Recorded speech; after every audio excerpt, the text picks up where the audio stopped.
इस वीडियो में total 10 questions मैं लेकर आया हूं जो population studies UGC net population studies का पेपर हुआ था जून 2023 का, उसके टोटल 71 से 80 नंबर क्वेश्चंस तक आज के सेशन में मैं एक्सप्लेन करूंगा। ये देखेंगे क्वेश्चन नंबर 71 से 80 तक, जिसमें सेशन का फर्स्ट क्वेश्चन है और सीरीज का ये 71 नंबर क्वेश्चन है। Which continent has the lowest population growth rate in recent time. ये कंटिनेंट से रिलेटेड क्वेश्चन है और जो population census world population prospect इस पर बेस्ड ये क्वेश्चन है। किस कंटिनेंट में रिसेंट टाइम में पॉपुलेशन ग्रोथ रेट लोएस्ट देखने को मिला है? South America, Asia, North America, Europe. तो जो सबसे कम पॉपुलेशन का ग्रोथ देखने को मिलता है वो यूरोप में देखने को मिलता है, अबाउट 0.1%। यहां से ये ऑप्शन आपका फोर्थ नंबर सही हो जाएगा। कुछ डेटा है कंटिनेंट जिसमें ग्रोथ रेट हाई से मिनिमम तक यहां पर मैंने अरेंज किया है। टोटल 6 कंटिनेंट्स होते हैं, Africa, Oceania, Asia, Latin America and Caribbean, North America and Europe. इस हिसाब से आप देख सकते हैं कि जो सबसे मैक्सिमम ग्रोथ रेट हुआ है 2.5% का अफ्रीका में, ओशानिया 1.4%, एशिया 0.9%, जिसमें हम इंडिया भी इसमें आता है, Latin America and Caribbean 0.9% and north America and Europe यहां पर 0.1%। इसको आप नोट कर सकते हैं। और इसमें भी एक मैं बता दूं कि south Europe and eastern Europe, southern and eastern Europe, इसमें निगेटिव पॉपुलेशन ग्रोथ देखने को मिलता है रिसेंट टाइम में। अभी ग्रोथ रेट इतना मतलब वहां पर लो है। Now 72 number, arrange the following cities from oldest to recent most by their year of hosting the population conferences. Population conference का होस्टिंग जिन कंट्रीज ने किया था उन कंट्रीज को उनके ओल्डेस्ट से रिसेंट तक इसको अरेंज करना है। यहां पर आप देखेंगे टोटल 5 दिया हुआ है और इन्हीं 5 जो कंट्रीज हैं यहीं पर पॉपुलेशन कॉन्फ्रेंसेस कंडक्ट किए गए थे। बेलग्रेड, बुजारेस्ट, कायरो, मेक्सिको एंड रोम। तो ये जो रोम है इसका अगर मैं ऑर्डर बताऊं तो रोम, बेलग्रेड, बुजारेस्ट, मेक्सिको एंड कायरो। यहां जो रोम है ये 1954 में, एक्चुअली में मैंने इसको यहां पर मेंशन कर ही दिया है। फर्स्ट कॉन्फ्रेंस रोम 1954 में, सेकंड बेलग्रेड जो यूगोस्लाविया में है 1965 में, थर्ड कॉन्फ्रेंस बुचारेस्ट रोमानिया 1974 में, देन मेक्सिको 1984 में एंड कायरो 1994 में। इस कायरो इजिप्ट को जो फिफ्थ कॉन्फ्रेंस जो हुआ था इसको आईसीपीडी के भी नाम से जानते हैं, international conference on population and development. ये 1994 में हुआ था। ये क्वेश्चन कई बार एग्जामिनेशन में रिपीटेड टाइप के क्वेश्चंस होते हैं, ये आता है। Now 73 number, from the following Venn diagram identify who are the bilingual people. ये वेन डायग्राम बने हुए हैं और इसमें लैंग्वेज लिखा हुआ है हिंदी, इंग्लिश, मराठी। इन तीनों को यहां पर बाइलिंगुअल पीपुल के बेसिस पर आइडेंटिफाई करना है। तो जो बीच में देख रहे हैं ई जो लेटर है, ये क्योंकि ये इंटरसेक्शन पार्ट है और ये सभी हिंदी, इंग्लिश और मराठी ये सभी लैंग्वेज को बोलने वाले लोग हैं। इसके ऊपर जब आप आएंगे तो ये डी, एफ एंड जी ये इन्हीं दो में कॉमन है। यहां डी इन दोनों में कॉमन है और एफ इन दोनों में कॉमन है, तो बाइलिंगुअल हो जाएगा डी, जी, एफ। यहां पर आंसर मिल रहा है डी, एफ, जी। ये थर्ड ऑप्शन सही हो जाएगा। Now 74 number, which among the following is correctly related to the statement meeting the needs of the present generation without compromising the needs of future generation। ये sustainable development का ये statement है। तो ये जो स्टेटमेंट है किसमें मैच होगा? Sustainable development. Sustainable development clear cut simple सा यही स्टेटमेंट हर जगह आपको लिखा हुआ मिलेगा। इस सस्टेनेबल डेवलपमेंट का मैंने एक वीडियो किया हुआ है, टोटल 3 पार्ट्स में है। आप उस वीडियो को देख सकते हैं, एक्सप्लोर कर सकते हैं। मैक्सिमम जानकारियां, मैक्सिमम जो इंफॉर्मेशन है आपको वहां से मिल जाएगा। फिलहाल इस जो क्वेश्चन है इसका आंसर सस्टेनेबल डेवलपमेंट होगा। इसमें अब एक आता है economic, social and human development. तो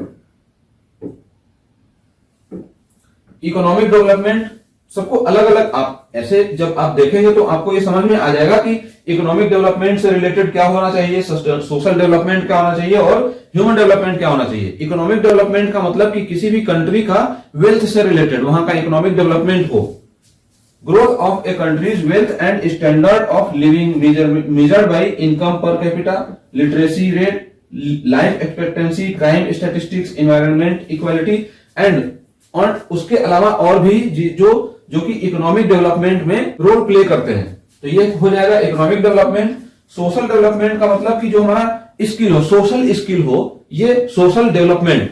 तो growth and improvement of interpersonal relationships, communication skill and community engagement, ये हो जाएगा सोशल डेवलपमेंट। और साथ में जो ह्यूमन डेवलपमेंट है, ये human development holistic progress of individuals through improved health, education, living standard and wellbeing, ये ह्यूमन डेवलपमेंट हो जाएगा। और जो स्टेटमेंट दिया हुआ है ये सस्टेनेबल डेवलपमेंट का है। नाउ 75 नंबर, 2 स्टेटमेंट्स हैं और इसमें स्टेटमेंट के बेसिस पर इसका आंसर देना है। The national health accounts describe flow of fund through the health care system in A given period of time. ये हेल्थ ऑफ अकाउंट, ये क्वेश्चन है। Health account, national health account से NHA, इसको कहते हैं NHA। सेकेंड स्टेटमेंट है different countries define health expenditure with different approaches which affect total expenditure on health and other detailed breakup. ये जो question है, इस क्वेश्चन का जो कॉन्सेप्ट है वो आपको यहां पे भी मिल जाएगा। हालांकि ये एक एनुअल रिपोर्ट है ministry of health and family welfare का, national health accounts estimates for India 2019-20। ये गूगल पे आप सर्च करेंगे आपको मिल जाएगा। इसका मैंने यहाँ पर लिंक भी दे दिया है, इस लिंक को मैं डिस्क्रिप्शन में डाल दूंगा, आप वहां से डाउनलोड कर सकते हैं। टेलीग्राम डिस्कशन ग्रुप में भी शेयर कर दूंगा, आप वहां से इसको देख सकते हैं, इसको डाउनलोड कर सकते हैं। NHA का मैक्सिमम जो इंफॉर्मेशन आपको वहां से मिल जाएगा। साथ में जो रिलेटेड जो करंट डेटा के बेसिस पर जो क्वेश्चन बनते हैं आपको वहां भी NHA के इस जो रिपोर्ट है उसमें, इस रिपोर्ट में भी आपको मिल जाएगा। तो मैं आपको बता दूं कि जो national health account describe flow fund through the health care system in the given period of time, जो इस पीरियड में सपोज कि ये जो रिपोर्ट आया है इस पीरियड में इस फ्लो को ये बताता है। तो ये पहला वाला स्टेटमेंट हो जाएगा। दूसरा, डिफरेंट कंट्रीज डिफाइन, जो अलग अलग कंट्रीज हैं वो अलग अलग कंट्रीज अपने अपने जगह के जो है नेशनल हेल्थ अकाउंट्स है उसको अलग अलग हिसाब से डिफाइन करते हैं। तो ये वाला भी स्टेटमेंट सही हो जाएगा।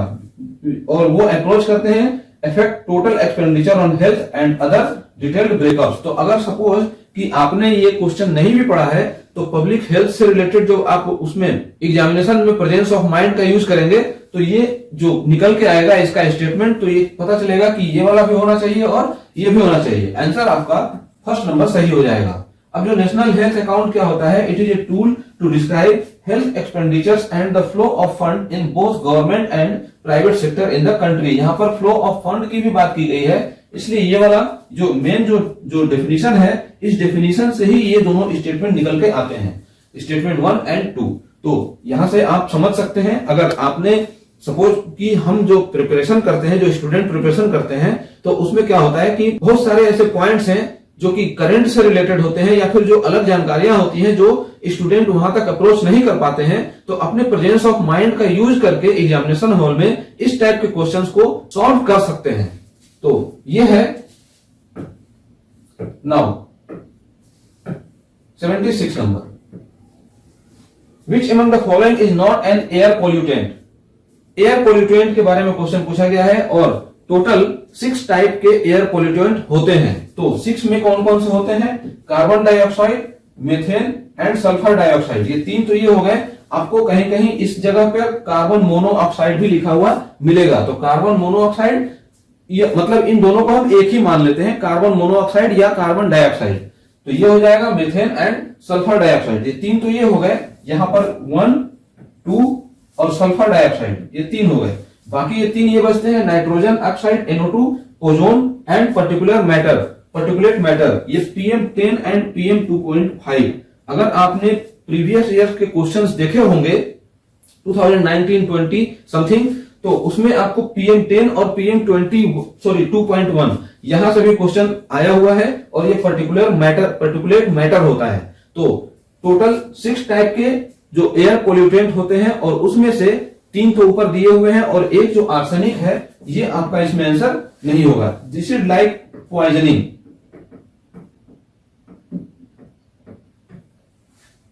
तो ये होगा और इसमें आर्सेनिक इसमें आंसर नहीं होगा। Now 77 number. Which of the following assumptions are considered which while estimating simulate mean age at marriage? Simulate mean age at marriage, इसको estimate करने के लिए कौन सा assumption इसमें follow, मतलब इसमें consider किया जाता है? तो simulate mean age at marriage ये हजनाल ने 1953 में दिया था और उन्होंने जो assumption डिफाइन किया था, no change in marriage pattern, no educational नहीं होगा, no mortality differential by marriage, no fertility differential by marriage and no migration differential by marriage. तो इसमें 4 दिए हुए हैं, 4 ऑप्शन होंगे जो एजुम्पशन इसके होते हैं, बट आंसर में आपका सिर्फ और सिर्फ 3 दिया हुआ है। तो 3 में एक्चुअली में 3 में क्या है कि नो चेंज इन पैटर्न ये तो दिया हुआ है ए और ई, नो माइग्रेशन डिफरेंशियल, तो ए और ई ये दोनों होगा और ए और ई यहां पर फर्स्ट में भी मिल रहा है और थर्ड में भी मिल रहा है, बट सी और डी मोर्टेलिटी डिफरेंशियल में भी कांस्टेंट होना चाहिए और फर्टिलिटी डिफरेंशियल भी कांस्टेंट होना चाहिए। तो यहां पर लिखा है no mortality differential by marriage, no fertility differential by marriage. Actually में ये दोनों आंसर होना चाहिए, बट ऑफिशियल आंसर की में ये शायद आंसर नंबर फर्स्ट लिया हुआ है, इसमें आंसर थर्ड भी होना चाहिए। तो इसमें जो आंसर की में सिर्फ मोर्टेलिटी को कंसिडर किया गया है, होता है फर्टिलिटी भी होता है। एजुम्पशन आप देख सकते हैं, इसको मैंने डिफाइन भी किया हुआ है। जो आर राम कुमार की बुक है टेक्निकल डेमोग्राफी की, उसमें जो न्यूक्सालिटी का चैप्टर है उसमें जो singulate mean age at marriage, इसका एजुम्पशन आप जब देखेंगे ये कुछ लिखा हुआ है, मैंने वहीं से इस पॉइंट को लिखा हुआ है। Population must be close to migration or its net effect should be negligible. Both fertility and mortality remain constant in past. ये दोनों की बात हो रही है, बट यहां पर सिर्फ एक को आंसर में लिखा गया है। और the age pattern of marriage has not experienced any abrupt changes over time. तो any abrupt changes over time ये क्या है? ये माइग्रेशन को शो करता है। तो इसमें आंसर आपका बी को छोड़कर ये सभी हो जाएगा। तो ए सी डी ई आंसर यहां पर सिर्फ फर्स्ट ऑप्शन दिया हुआ है। नाउ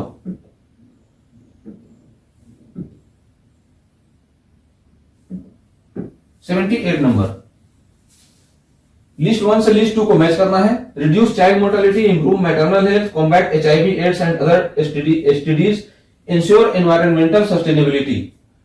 यहां पर देख रहे हैं proportion of 1 year old children fully immunized, reduce child mortality ये फर्स्ट से ही मैच हो जाएगा। Improve maternal health, proportion of birth attended by skilled health personnel, second से ही मैच हो जाएगा।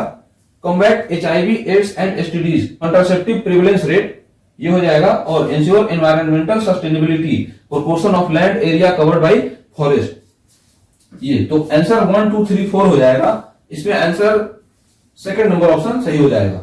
यहां से देख सकते हैं ये मोर्टेलिटी से ही रिलेटेड है, 1 year ऑफ चाइल्ड, और ए का 1 हो रहा है और ए का 1 सिर्फ और सिर्फ यहीं पे हो रहा है। तो आप सिर्फ एक से भी मैच करके निकाल सकते हैं।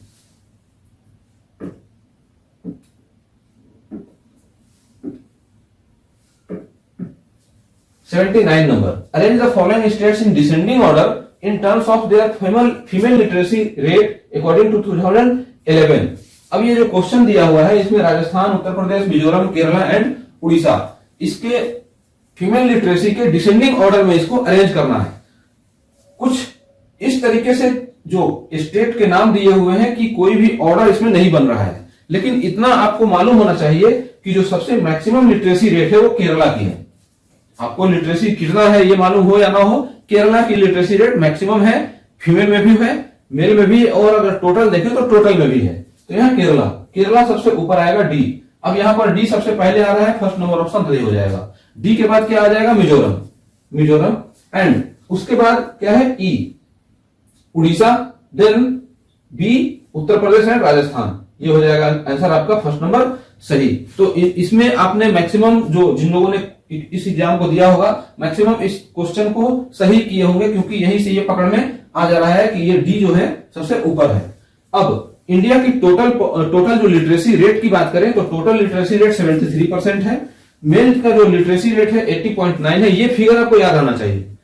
ये जो फिगर है यहां से 100% क्वेश्चन इस तरीके से क्वेश्चन पूछता है कि कितना है टोटल, या मैच करने के लिए भी।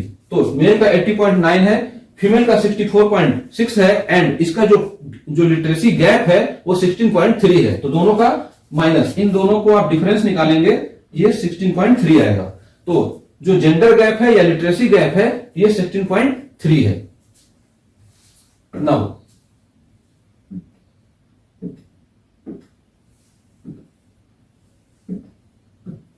80 number, the shape of the age specific mortality curve of the lowest low income countries is, lowest low countries की बात हो रही है और यहां पर एज स्पेसिफिक मोर्टालिटी रेट, जो मोर्टालिटी कर्व है उसका बात हो रहा है कि वहां की जो एज स्पेसिफिक मोर्टालिटी होता है उसका कर्व किस टाइप का बनता है, bell shape, U shape, V shape and Z shape. 4 है, 4 में से कौन सा है। तो इसमें इसको रटने की बात नहीं है, इसको रटने से आपको बिल्कुल भी याद नहीं होगा, इसका कॉन्सेप्ट समझने की बात है। Mortality rate low income country, या मतलब इसको ऐसे समझ सकते हैं कि डेवलपिंग कंट्री और डेवलप कंट्री, ये दो के कंडीशन में आप समझ सकते हैं। अगर डेवलपिंग कंट्री है तो उसके हेल्थ का स्टेटस कुछ डाउन होगा डेवलप्ड कंट्री से अगर कंपेयर करेंगे तो, और डेवलप्ड जो नेशन होंगे वहां का जो हेल्थ कंडीशन, इंफ्रास्ट्रक्चर और सारी सुविधाएं यहां से ज्यादा होंगी, डेवलपिंग कंट्री से ज्यादा होंगी।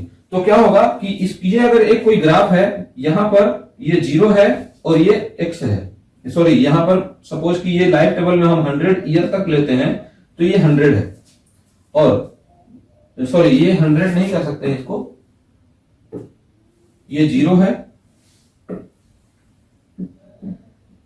और यहां पर ये x एक्सिस है, मतलब एज x है और ये मोर्टालिटी x है। मैं इसको QX से डिनोट कर देता हूं।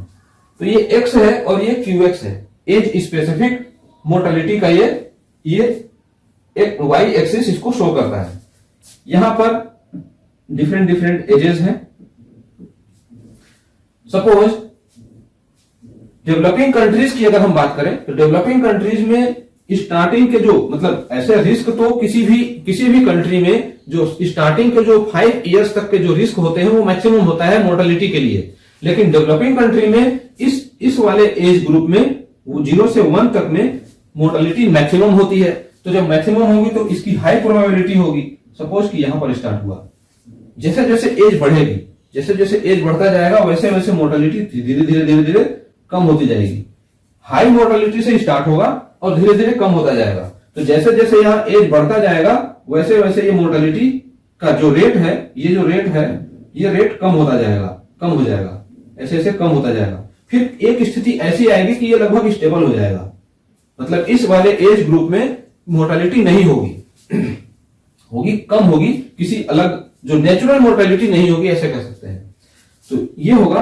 और जब चाहे वो जो नेशन डेवलपिंग नेशन हो चाहे डेवलप्ड नेशन हो, लास्ट में जो कोई भी वहां का जो इनहेबिटेंट है, जो वहां का निवासी है, जो रहने वाला है, उसकी वो तो डेथ को प्राप्त करेगा ही। तो एक मैक्सिमम एज तक, सपोज कि ये जो एज है ये 60-70, पेन सही से चल नहीं पा रहा है, 60-70 तक ये मतलब जीवित रहा और यहां पर ये थोड़ा थोड़ा बढ़ने लगा, तो एक स्थिति ऐसी आएगी कि जब उसकी एज मतलब उसका एज जब मैक्सिमम होने लगेगा तो ये डेथ को प्राप्त होने लगेगा। तो इस एज के बाद इसकी यहाँ की मोर्टेलिटी जो है बढ़ने लगेगी। तो ये किस टाइप का बना? यू शेप का। इसको बाथटब कर्व भी कहते हैं। ये लाइफ टेबल का जो मोर्टेलिटी का कर्व है वो भी इसी तरह से बनता है।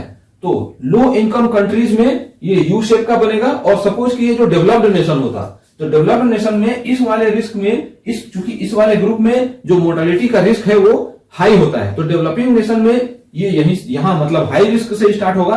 बट डेवलप्ड नेशन में वहां का इंफ्रास्ट्रक्चर, वहां का हेल्थ कंडीशन सही होने की वजह से जो मोर्टेलिटी की कंडीशन है वो कुछ इस जगह से या मतलब जीरो लेवल से यहां से स्टार्ट होगी। तो ये जो है कर्व इस जगह से स्टार्ट होगा और ये कुछ समय तक ऐसे चलेगा और ये स्टेबल रहेगा। फिर ये वाला स्थिति के बाद तो ये मौत को प्राप्त होना ही है, डेथ को प्राप्त होना ही है। ये कुछ इस तरीके से रह जाएगा। तो अगर हम कहें तो लो इनकम कंट्रीज में ये यू शेप का बनेगा और डेवलप्ड नेशन में जो हाई इनकम ग्रुप के कंट्रीज हैं उसमें कुछ ऐसे बनेगा। तो ये जे शेप का बन गया। तो यही दो डिफरेंस होता है डेवलप्ड नेशन के मोर्टेलिटी में और डेवलपिंग नेशन के मोर्टेलिटी में। तो डेवलपिंग नेशन में यू शेप का बनेगा और डेवलप्ड नेशन में जे शेप का बनता है। यहां से आंसर आपका यू शेप सही हो जाएगा। नाउ टोटल ये 10 क्वेश्चंस हो गए। तो इस वीडियो में बस इतना ही। टोटल 10 क्वेश्चंस को मैंने एक्सप्लेन किया। इसके आगे की वीडियो के लिए मेरे साथ बने रहें। चैनल पर अगर आप नए हैं तो चैनल को सब्सक्राइब कर लीजिए और अपने फ्रेंड्स के साथ शेयर भी कर दीजिए। वीडियो अगर आपको अच्छी लगी हो तो लाइक कर दीजिए और कमेंट करके मुझे बताइए आपको वीडियो कैसा लगा। तो मिलते हैं अपने एक नए वीडियो मटेरियल में नए कंटेंट के साथ जिसमें इसके आगे के क्वेश्चन को मैं यहां पर एक्सप्लेन करूंगा। Thanks for watching.